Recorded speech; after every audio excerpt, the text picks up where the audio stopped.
ओम सभी को सादर नमस्ते जी। हम श्रीमद् भगवद गीता का अध्ययन कर रहे हैं। अभी तक हमने 2 अध्याय पढ़े हैं और आज हम तीसरे अध्याय से आज देखेंगे।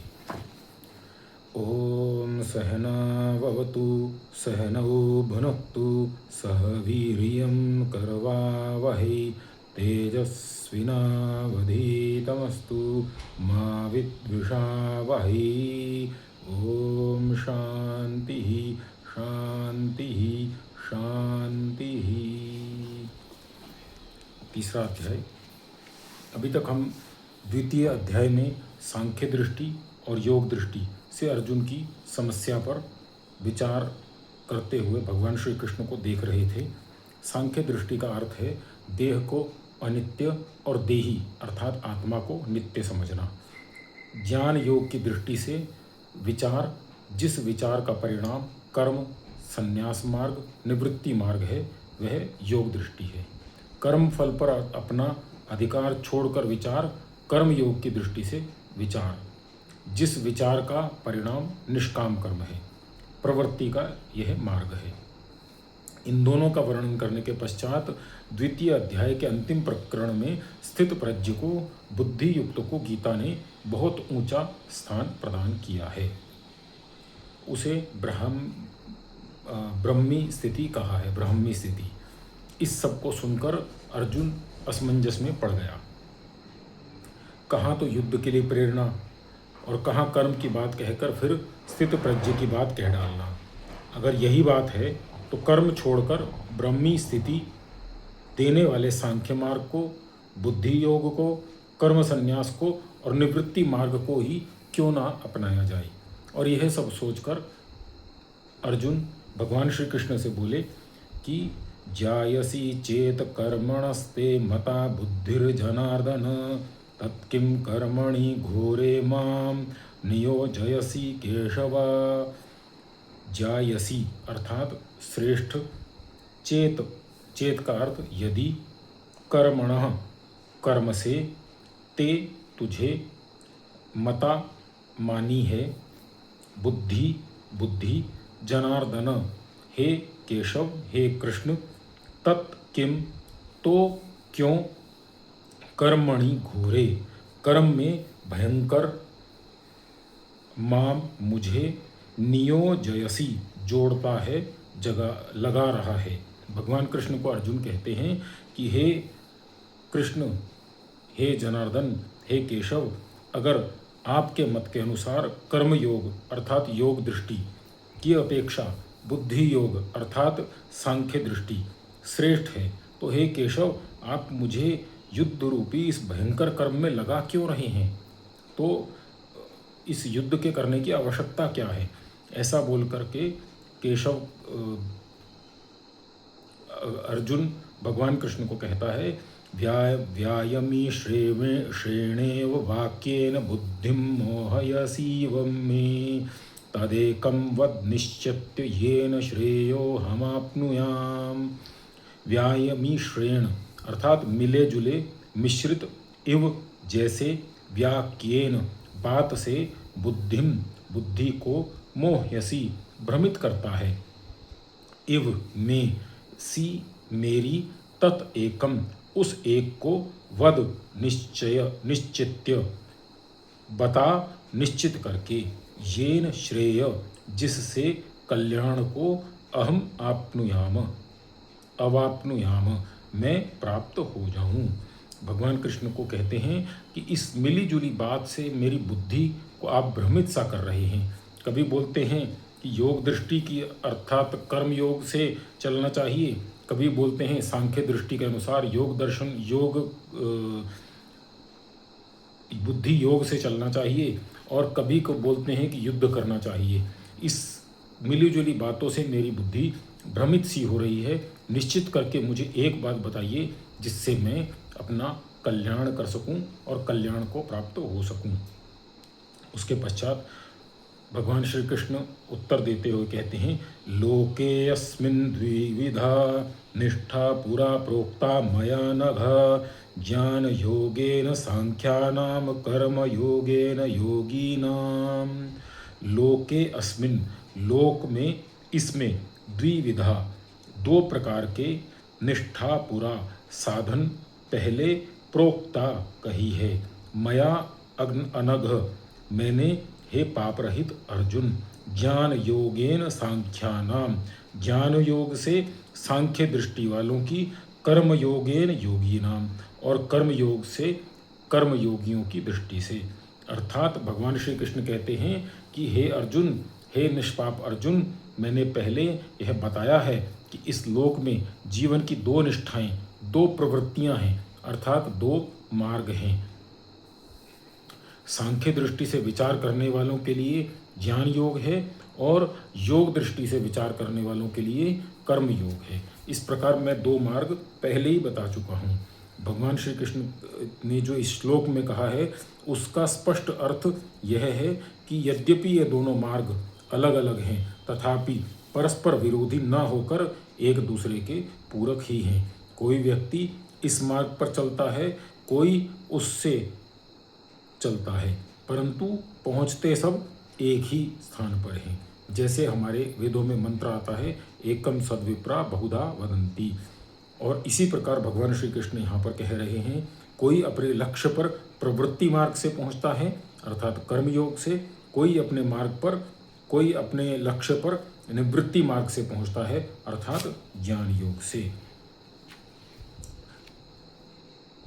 यहाँ पुरा का अर्थ पहले किया गया है। पुरा अर्थात पहले, पहले अर्थात पहले का अर्थ है पिछले अध्याय में, और इसका यह भी अर्थ हो सकता था कि पहले अर्थात प्राचीन काल से, अर्थात जो भगवान श्री कृष्ण का काल था उससे प्राचीन काल की वो बात कर रहे हैं। अर्थात प्राचीन काल से ज्ञान योग और कर्म योग, जीवन के ये दो मार्ग चले आ रहे हैं। निष्ठा शब्द नी और स्था इस प्रकार से बना है, जिसका अर्थ हुआ नितराम स्थित, किसी बात में जो स्थिर रहने का मार्ग है वह निष्ठा कहलाता है। अर्थात हम किसी एक मार्ग को या किसी एक आदत को हम ले लेते हैं और उसे निष्ठा से उसका पालन करते हैं, अर्थात उसे नितराम स्थित इस प्रकार से हम पालन करते हैं तो उसे निष्ठा कहा जाता है। उसे पालन करते हैं, उसके अनुसार ही चलते हैं। जैसे हम सोचते हैं प्रातःकाल जल्दी उठेंगे तो उसमें हम निष्ठा उत्पन्न करते हैं, तो वह नितराम स्थित अर्थात उसमें स्थित हो जाते हैं, उसके अनुसार अपना जीवन बना लेते हैं। तो यह निष्ठा का यहाँ पर यह अर्थ किया गया है। किसी बात में जो स्थिर रहने का मार्ग है वह निष्ठा कहलाता है। जीवन के मार्ग में स्थिरता दो प्रकार से है, एक ज्ञान योग से और दूसरा कर्म योग से। आगे कहते हैं, न कर्मणाम रभा नैष्कर्यं पुरुषोष्णुते, न च संन्यस्नादेव सिद्धिं समधिगच्छति।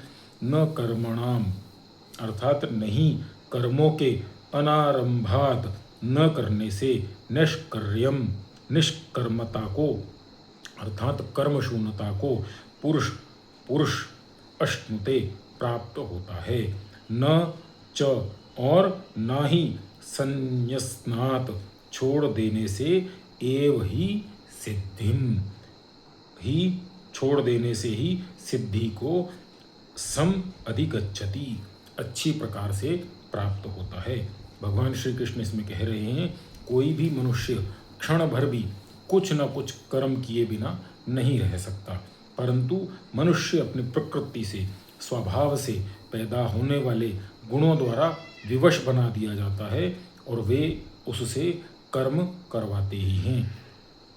यदि हम देखेंगे कि कुछ लोग बोलते हैं निष्काम रहना चाहिए अर्थात कर्म नहीं करना चाहिए या कर्म छोड़ देना चाहिए, तो भगवान श्री कृष्ण कह रहे हैं कि ऐसा तो संभव ही नहीं है, क्योंकि कर्म करना अर्थात बोलना, श्वास लेना, देखना, पलक झपकना, ये तो कर्म चलते ही रहेंगे।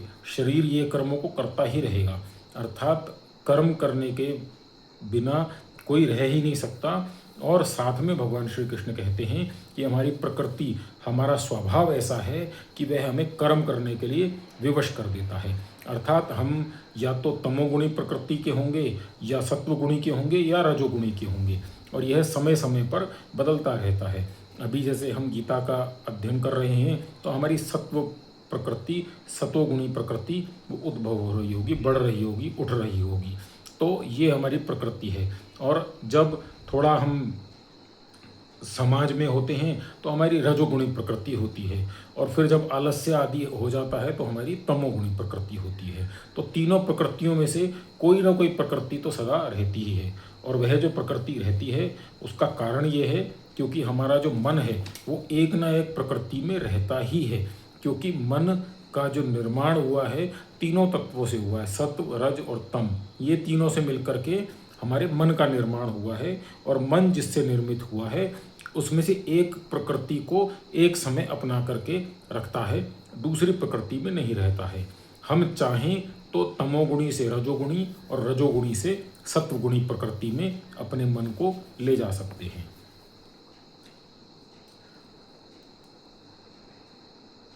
आगे कहते हैं, नहीं कश्चित् क्षणमपि जातु तिष्ठय कर्मकृत कार्यते ह्यवशः कर्म सर्वः प्रकृति जय गुणे। अर्थात मनुष्य कर्म न करने से कोई मनुष्य निष्कामता को प्राप्त नहीं होता, और न केवल प्रारंभ किया हुआ कर्म छोड़ देने से सिद्धि प्राप्त होती है। आगे लिखा है, इसका स्पष्टीकरण देते हैं कि कर्म का सबसे बड़ा दोष यह है कि कर्म करोगे तो संसार के बंधन में फंसे रहोगे। श्री कृष्ण इस दोष को दूर करना चाहते हैं। कर्म के बंधन में जो दोष है वह कैसे दूर हो, अर्थात कर्म करें भी और बंधन में भी ना फंसें। तो उसके लिए कर्म के बंधन का जो दोष है वह कैसे दूर हो, उसके लिए गीता का कहना है कर्म में से फल की आसक्ति को हटा लेने से ही कर्म का दोष मिट सकता है। कर्म बंधन कारक नहीं होता। इसके अतिरिक्त कर्म के बंधन को काटने का कोई अन्य मार्ग नहीं है। जो लोग कहते हैं कि कर्म करो ही नहीं, या कर्म प्रारंभ कर दिया है तो उसे बीच में ही छोड़ दो ताकि कर्म का बंधन ना पड़े, गीता का कहना है कि वे त्रुटिवश कहते हैं, वे गलत बात कहते हैं। क्योंकि कोई भी मनुष्य क्षण भर भी कर्म करे बिना नहीं रह सकता, कर्म के बिना नहीं रह सकता। कर्म तो उसे करना ही पड़ेगा, और कर्म को बीच में छोड़ देना और भी अधिक हानिकारक है। कर्म ना करना गलत है, कर्म को बीच में छोड़ देना और भी अधिक गलत है। आगे कहते हैं, कर्मेन्द्रियाणि संयम्य य आसते मनसा स्मरन् इंद्रियार्थान् विमूढ़ात्मा मिथ्याचारः स उच्यते।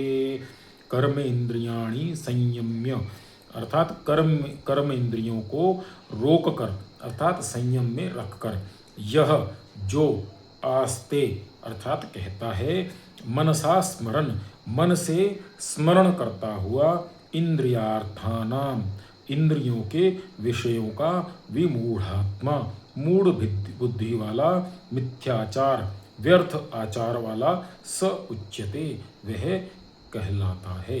अर्थात अगर कोई यह समझे कि हठ से, कर्म इंद्रियों को रोक देने मात्र से, उनका संयम करने से वह कर्म से बच जाएगा, तो उसे यह समझ लेना चाहिए कि अगर उसने कर्म इंद्रियों को कर्म से रोक दिया है परंतु मन का विषयों से स्मरण, मन से विषयों का स्मरण करता रहा है, तो वह भूला हुआ है, वह भ्रम में है, वह मिथ्याचारी है। उसका आचार विचार कर्म सब मिथ्या है और व्यर्थ है, अर्थात उससे उसे कोई लाभ प्राप्त नहीं होगा। आगे कहते हैं,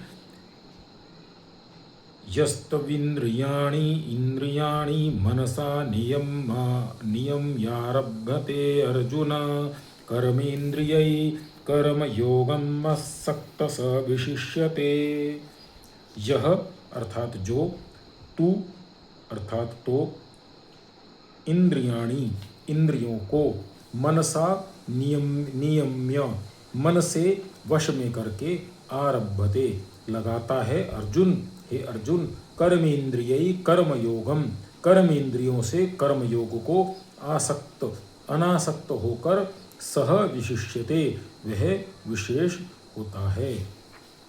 अर्थात कहते हैं भगवान कृष्ण अर्जुन से कहते हैं कि हे अर्जुन, जो व्यक्ति मन द्वारा इंद्रियों को नियमन में रखता है, मिथ्याचारियों की तरह केवल इंद्रियों का हठपूर्वक दमन करके मन द्वारा विषयों का स्मरण करता रहता है, अर्थात शरीर से तो इंद्रियों को विषयों से दूर रखता है, परंतु मन में विषयों का स्मरण करता रहता है, विषयों को का विचार करता रहता है और मानसिक रूप से विषयों का भोग करता रहता है। दमन करके मन द्वारा विषयों का स्मरण नहीं करता और अनासक्त होकर कर्म इंद्रियों को कर्म योग में लगाता है, वह व्यक्ति विशेष कहलाता है। अर्थात जो व्यक्ति कर्म से अर्थात शरीर से भी कर्म इंद्रियों को विषयों से हटा लेता है और मन से भी मानसिक रूप से भी विषयों से अपनी इंद्रियों को हटा लेता है, मन को हटा लेता है, तो वह व्यक्ति विशेष व्यक्ति कहलाता है, विशिष्ट व्यक्ति कहलाता है। आगे कहते हैं नियतं कुरु कर्मत्वं कर्म ज्यायो कर्मणः शरीरयात्रापि च तेन प्रसिद्ध्येद कर्मणः। नियतम निश्चित किए हुए, कुरु कर कर्म को, त्वम अर्थात तू, कर्म अर्थात कर्म, ज्याय अधिक अच्छा है, ही अर्थात निश्चय से, अकर्मण अकर्म से, शरीर यात्रा अपि शरीर की यात्रा भी, च ते और तेरी, न प्रसिद्ध्येत नहीं सिद्ध हो सकेगी या नहीं चल सकेगी, अकर्मण अकर्म से और कर्म न करने वालों से। भगवान श्री कृष्ण कहते हैं अर्जुन को कि तेरे लिए तो तेरा कर्म नियत है, जो तेरा स्वधर्म है वही तेरा कर्म है और वह कर्म तू कर, क्योंकि कर्म न करना कर्म करने वाले की अपेक्षा अधिक श्रेष्ठ है। बिना कर्म के तो यह शरीर की यात्रा भी नहीं चल सकती। जैसा कि मैंने अभी पूर्व में बताया कि श्वास तो हम लेंगे, पलकों को तो हम झपकेंगे, कान से तो सुनेंगे, मुंह से तो बोलेंगे, शरीर से कुछ तो क्रिया होती रहेगी और वो क्रिया होती रहेगी अर्थात शरीर कर्म कर रहा है। और वही भगवान श्री कृष्ण कह रहे हैं कि बिना कर्म के तो तुम्हारी यह शरीर की यात्रा भी चल नहीं सकती है। आगे कहते हैं यज्ञार्थात् कर्मणो अन्यत्र लोकोऽयं कर्म बंधनः तदर्थं कर्म कौन्तेय मुक्त संग समाचर। यज्ञार्थ यज्ञ की भावना से, कर्मणः कर्म से, अन्यत्र भिन्न, लोकः संसार, अयम यह, कर्म बंधनः कर्म का बंधन डालने वाला, तदर्थम उसके लिए अर्थात यज्ञ भावना से, कर्म कौन्तेय कर्म हे अर्जुन मुक्त संग आसक्ति रहित होकर समाचर भली प्रकार से आचरण करो। अर्थात भगवान श्री कृष्ण कहते हैं अर्जुन को कि हे अर्जुन, इसमें संदेह नहीं कि यह सारा संसार कर्म के बंधन में डालने वाला ही है। कर्म करोगे तो कर्म के बंधन में पड़ोगे, बंधन में ना पड़े इसके लिए कई लोग कर्मों के त्याग का उपदेश देते हैं, परंतु जो कर्म यज्ञार्थ अर्थात यज्ञ की भावना से किया जाता है उसमें बंधन नहीं पड़ता। इसीलिए हे कुंती के पुत्र अर्जुन, मुक्त संग होकर अर्थात कर्म से आसक्ति छोड़कर सदा कर्म करते रहो। यज्ञ की भावना से किए गए कर्म का बंधन नहीं पड़ता है। भगवान श्री कृष्ण कह रहे हैं जो भी कर्म करो वह यज्ञ की भावना से करो।